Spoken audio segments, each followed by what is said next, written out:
Usap-usapan ngayon ng mga netizen ang pagkikita ni na Tony Gonzaga at former ABS-CBN President Charo Santos Concho.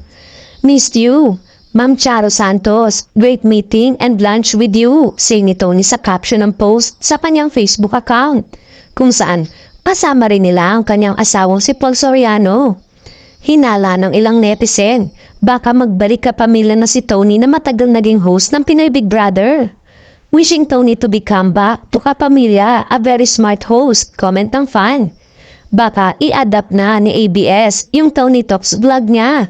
At I can't wait to see her hosting again sa ABS-CBN kung babalik siya, sabi naman ng isa pang netizen.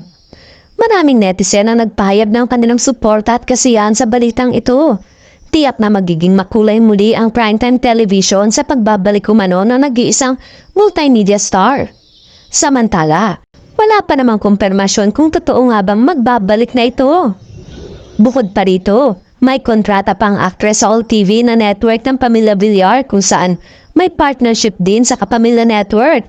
Kaya naman hindi malabo na totoo ang pagbabalik ng actress sa nasabing homegrown network nito.